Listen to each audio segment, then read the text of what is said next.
Chapter 4.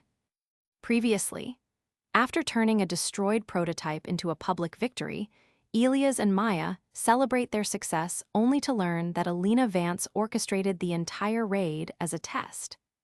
Now facing a deadly trap set by Silas Vane, they must race against time to stabilize their chaotic hardware before the final demonstration. Now, Chapter 4 begins. The boardroom hung in the sky, a glass cube piercing the city's smog layer. Below, the industrial grid sprawled like a circuit board. Above, only sterile, recycled air and the weight of judgment. Elias Thorne stepped onto the polished obsidian floor. The wheels of his ruggedized transport case hummed, a low, gritty sound against the silence.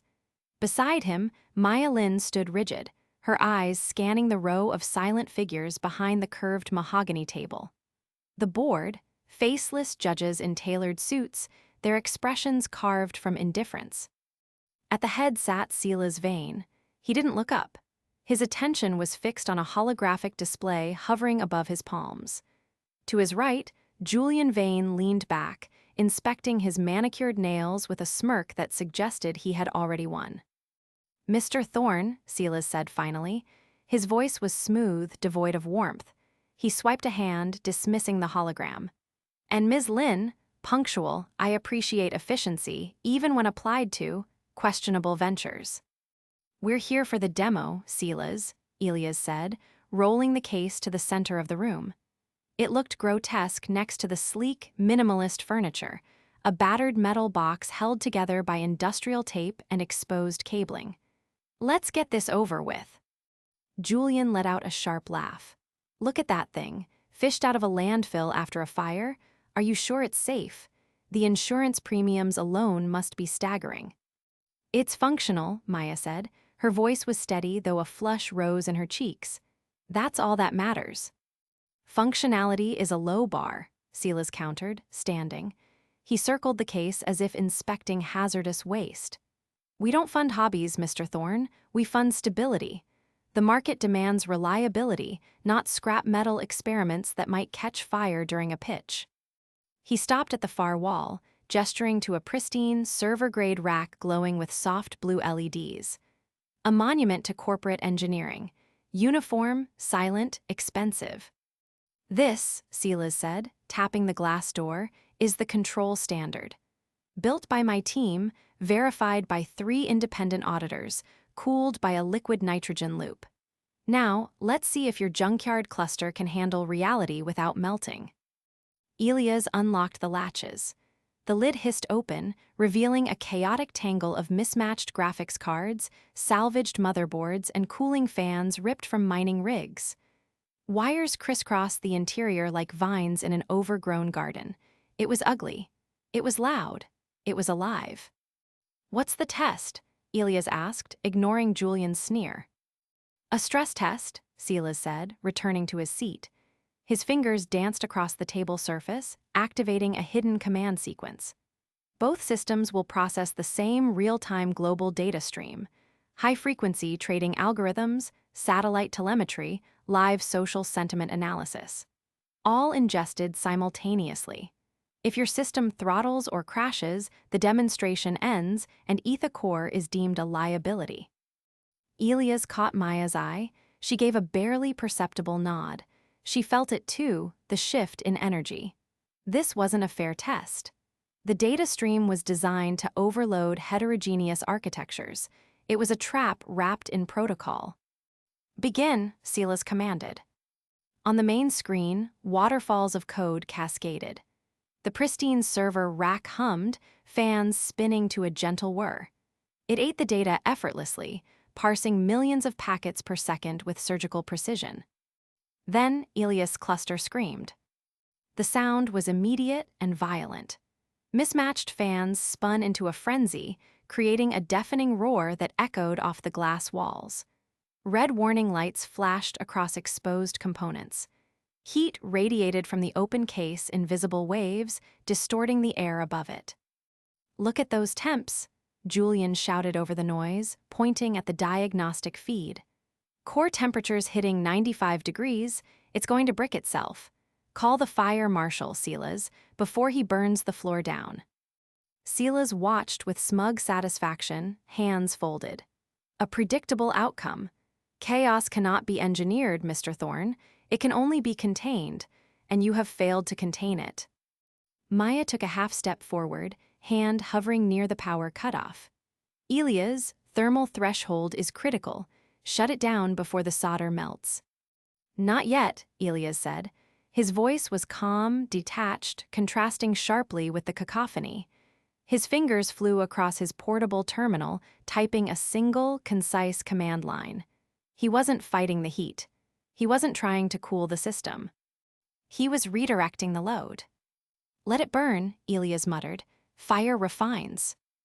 On the screen, error logs for Elias' cluster scrolled faster, a torrent of red text resembling a death spiral. Julian laughed louder. It's over. You've lost. Admit it. Then the scrolling stopped. The red text vanished, replaced by a sudden, stark green flux. The screaming roar of the fans didn't diminish, but the pitch changed, settling into a rhythmic, pulsating thrum. The heat waves still shimmered, but the diagnostic readout shifted. Instead of overheating errors, the graph spiked upward in a new metric, entropy utilization asterisk. What is he doing? One of the silent board members whispered, leaning forward. Elias looked up, meeting Silas's gaze. The antagonist's smirk had frozen, cracking at the edges. You tried to flood my architecture with random noise, Elias said, his voice cutting through the fan noise. You assumed that because my hardware is inconsistent, it would fracture under pressure. But you forgot something fundamental about chaos. He tapped the enter key. My kernel doesn't fight instability. It expects it. The thermal throttling cycles you triggered, I'm using them. The system is harvesting timing discrepancies caused by heat spikes to generate randomized encryption keys. You aren't crashing my system, Silas. You're feeding it fuel. The main screen flickered. The data stream compressed.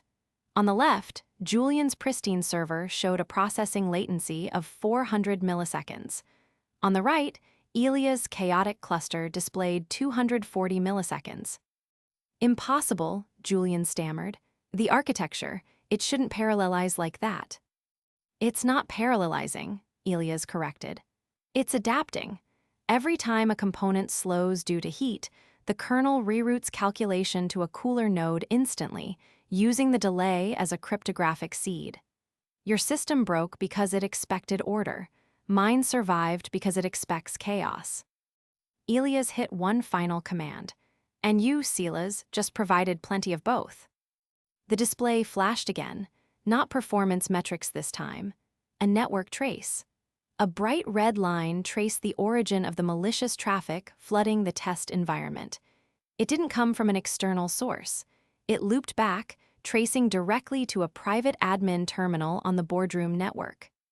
Source, Vane Dynamics Internal Admin 04. The room went dead silent. Even the fans on Elias' machine seemed to drop a decibel in the vacuum of shock. Silas started, his voice losing its smooth cadence. I ran a backtrack on the attack vector, Elias said, projecting the log onto the center of the table. The stress test traffic wasn't a public stream. It was a logic bomb generated locally, specifically targeted at heterogeneous hardware, attempted sabotage of a partner demonstration. An older woman with steel-gray hair stood slowly. Silas, explain this. It's a glitch, Julian snapped, jumping up. He hacked the logs, forging evidence. On a closed loop, air-gapped during initialization, Maya interjected, voice sharp. The encryption keys match your internal certificate authority, Julian. We have the hash. Before Silas could formulate a defense, the doors slid open. Two compliance officers in dark uniforms stepped in, flanked by legal counsel. They didn't look at Elias or Maya. Their eyes were locked on Silas. Mr. Vane, the lead officer said, holding up a tablet. We've received an automated alert from the governance AI regarding unauthorized network manipulation and attempted destruction of proprietary assets. Surrender your access credentials immediately. Silas stared at Elias, face pale, the mask of the benevolent CEO shattered. You think this changes anything? I own the supply chain. I own the distribution. Not anymore, Elias said quietly. As compliance officers escorted a sputtering Silas and a furious Julian out, the remaining board members turned to Elias. Hostility was gone, replaced by calculating respect. Mr. Thorne, the gray-haired woman said, unconventional, but effective. The board is prepared to offer an acquisition deal. Name your price for Ethicor. Elias shook his head. No acquisition, no equity sell-off. We want the public release of today's benchmark results, verified by your auditors, and a formal non-aggression clause signed by Vane Dynamics, preventing future litigation or interference. The woman hesitated, then nodded. Agreed, results published within the hour. Elias packed his terminal, signaling Maya. They wheeled the smoking, triumphant cluster back into its case. Exiting the boardroom, the hallway air felt lighter, the weight of impending failure lifted. They reached the elevator bank.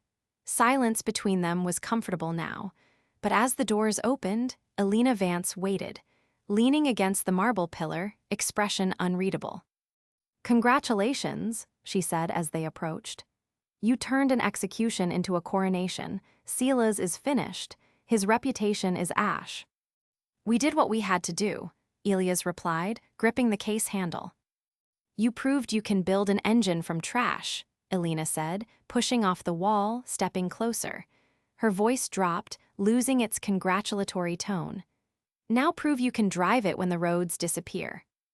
She reached into her coat, pulling out a small, black encrypted drive, pressing it into Elias' palm. Silas is wounded, not dead. He may be out of the executive suite, but he still controls the hardware supply chain. He knows he can't beat you technically, so he's going to starve you.